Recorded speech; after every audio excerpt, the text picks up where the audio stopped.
život ću prinijeti da je dokaz da je laža kako to neće. Pa ja vjerujem da te ljubi više nego on može. A to veću, hajde, kaži, hajde, uspješno, hajde! San Ivanjske noći je predstava u kojoj se isprepliču 3 radnje, koje smo mi malo skratili zbog cijelog razdoblja što se događalo. Jedna radnja je glumačka družina koju ćete vidjeti koja prepričava djelomično radnju. Druga radnja su Oberoni Titanija koji su kralj i kraljica vila te njihov odnos međusobni. I treća radnja su 2 para ljubavnika koji tvore svojevrsni ljubavni četverokut koji će se riješiti do kraja predstave. To je dakle bila dugogodišnja želja da u stvari upravo na današnji dan se odigra San Ivanjske noći. Naime, cijela ta radnja se upravo događa 21. lipnja kad je ljetni solsticij i kada je najduži dan, a najkraća noć u godini i kad se upravo događaju ta razna vilinska čuda. I sad mi smo željeli danas tu predstavu odigrati u Novim dvorima. Odabrali smo već lokaciju, međutim vrijeme nam baš nije išlo na ruku, ali svi naši gledatelji neka ne brinu, mi ćemo tu izvedbu napraviti kad bude moguće. A ljubomorni Oberon bi htio da mu pratnja bude dječak Mio, ali ni pošto ga ona predat neće, već mazika i na njih se pa cijeće. Kreće ga zlobnost pravoga puta. A one što mi lijepo laskat znadu, ugodljivo podupiram radu. Kuda vi to mile idete? Moj puk je vragolan koji pokreće cijelu radnju. Dio je vilinskog svijeta, te na temelju toga što Oberon, moj u biti onaj koji mi daje zapovjedi, mi nije dao dovoljno točne zapovjedi, ja zeznem cijelu predstavu.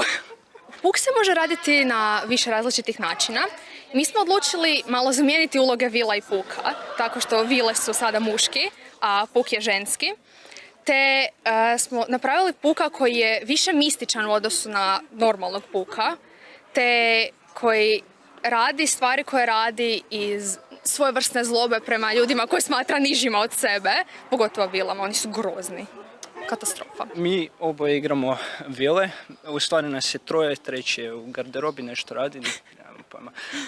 Naša u biti uloga je vila, mi smo zaštitnici sluge Titanije. Kraljice vila. Da. I onako pomažemo je oko neke stvari u jednom trenutku koju spavamo s našim predobrim plesačkim sposobnostima.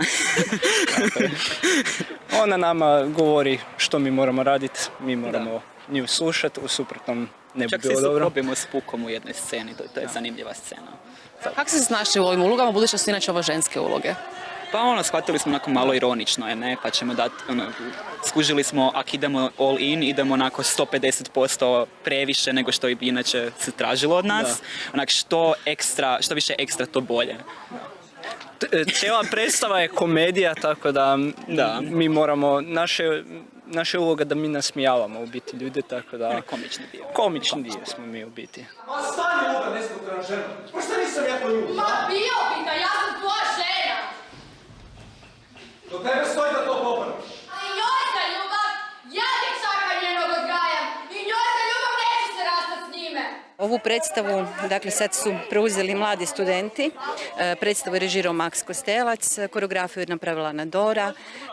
Predstava nije gotova još, ona je bila sada rađena upravo za Nove dvore i još će se doraditi, prava premijera biti će u jesen. Ali ja ću svoj rad pretvoriti u pakao, to ne